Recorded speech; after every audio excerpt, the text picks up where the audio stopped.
Bonsoir et bienvenue à tous, je suis très heureux de vous retrouver, voici l'essentiel de l'actualité de ce mardi. Le chef de l'État Emmanuel Macron s'est rendu en compagnie de la Première Dame à Saint-Omer dans le Pas-de-Calais aujourd'hui à la rencontre des sinistrés, mais également pour rendre un hommage au secours après les fortes inondations qui touchent depuis plus d'une semaine le département. Le président de la République a annoncé que 244 communes sont classées en état de catastrophe naturelle, dont 214 dans le Pas-de-Calais. Un fonds de 50 millions d'euros en soutien aux collectivités va être mis en place. Dans le reste du pays, jamais une telle quantité de pluie n'avait été enregistrée en l'espace d'un mois. C'est ce qu'a annoncé Météo France hier, avec en moyenne 215,4 mm de pluie, le précédent record daté de 1993. Au Proche-Orient, l'armée de défense israélienne a affirmé avoir pris le contrôle de plusieurs bâtiments gouvernementaux du Hamas à Gaza, dont notamment le Parlement. Depuis le 7 octobre dernier, le bilan dans les deux camps est lourd. En Israël, 1200 personnes sont décédées. Côté palestinien, ce sont 11 240 humains qui ont perdu la vie, dont 4 630 enfants. Ce dimanche est tenue la marche contre l'antisémitisme dans plusieurs villes de France comme Strasbourg, Lille, Marseille ou encore Paris.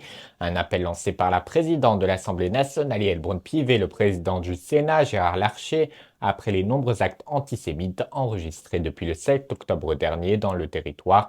Une marche qui a rassemblé, d'après le ministère de l'Intérieur, 182 000 personnes. Dans la capitale, le rassemblement qui a démarré dans les alentours de 15 heures depuis l'esplanade des Invalides pour rejoindre la place Edmond-Rostand. Plusieurs personnalités médiatiques étaient sur place. Certains membres du gouvernement étaient également présents, dont la première ministre Elisabeth Borne et le ministre de l'Intérieur Gérald Darmanin. Les deux anciens chefs de l'État, Nicolas Sarkozy et François Hollande, étaient également à cette marche. Ce rassemblement qui s'est déroulé sans débordement majeur. On s'en souvient, Johnny Hallyday chantait en 1979 « Qu'est-ce qu'elle a ma gueule ?» Et c'est cette question que j'aimerais poser à certains policiers de la BAC présents à ce rassemblement. Qu'est-ce qu'elle a notre gueule de journaliste? Hier, le gouvernement a enclenché pour la 17e fois depuis l'arrivée d'Elisabeth Borne à Matignon l'article 49.3 de la Constitution pour faire passer là en lecture définitive la loi de programmation des finances publiques pour 2023 à 2027. Un 49.3 exceptionnellement annoncé en raison d'un déplacement officiel en Irlande de la Première ministre par le ministre des Relations avec le Parlement, Franck Riester. Je vous propose de l'écouter. Il y a plus d'un an, l'examen de ce projet de loi de programmation des finances publiques a commencé. De longs débats ont eu lieu. Le texte a été enrichi, amélioré. Et vous l'avez adopté en commission en septembre dernier. Cependant, en première lecture, ce texte a été rejeté et nous ne pouvons pas prendre ce risque à nouveau. En effet, le projet de loi de programmation des finances publiques est un texte nécessaire. Il nous donne une trajectoire budgétaire crédible pour atteindre notre cible de 2,7% de déficit public d'ici 2027, une trajectoire nécessaire pour assurer notre souveraineté. Il offre des garanties aux Français pour la tenue de nos engagements, notamment pas de hausse d'impôts. Il permet à notre pays de relever les grands défis à venir, notamment par des objectifs sans précédent en faveur de la transition écologique.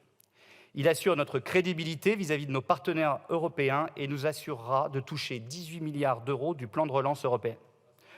Aussi, par la présente lettre, sur le fondement de l'article 49 alinéa 3 de la Constitution, j'engage la responsabilité de mon gouvernement sur le vote en lecture définitive du projet de loi de programmation des finances publiques pour les années 2023 à 2027, dans sa version considérée comme adoptée par l'Assemblée nationale en nouvelle lecture le 30 septembre 2023, modifié par 4 amendements adoptés au Sénat. Je vous remercie. Dans le reste de l'actualité de ce mardi, à partir du 1er janvier prochain, les tickets restaurants évoluent pour plus de 5 millions de Français. Il sera plus possible d'acheter les produits non alimentaires et des aliments qui nécessitent une préparation culinaire, tels que la viande, le riz ou encore les pâtes. Les produits déjà préparés tels que les salades, les sandwichs ou encore les fruits seront toujours éligibles.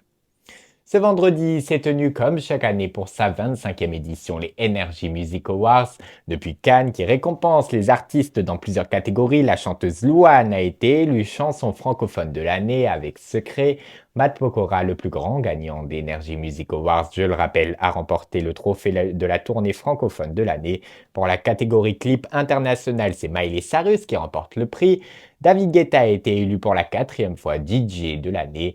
Big Flo et Oli qui ont eux remporté 2 trophées, le premier pour le clip francophone avec Dernier et le second pour le groupe duo francophone. Le prix de la collaboration de l'année est attribué à Slimane et Claudio Capeo avec Chez Toi, Slimane qui remporte également le prix de l'artiste masculin 2023. Quant à Vita, elle remporte le prix de l'artiste féminine francophone. Et enfin, pour finir, la révélation francophone de l'année est attribuée à Nuit Incolore pour sa chanson Dépassée. Vous pouvez retrouver tous les autres gagnants sur le site internet d'Énergie. Et allez, pour le plaisir, je vous propose justement que nous nous quittions avec Nuit Incolore et Dépassé. Je vous souhaite une excellente soirée et à demain.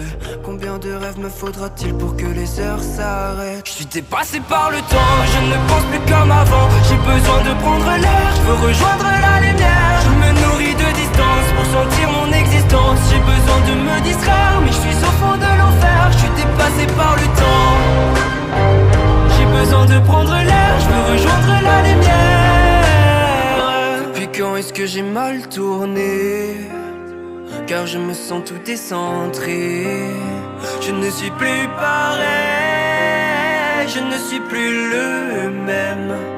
Je ne connais plus le thème, je poursuis le soleil. Je suis dépassé par le temps, je ne pense plus comme avant.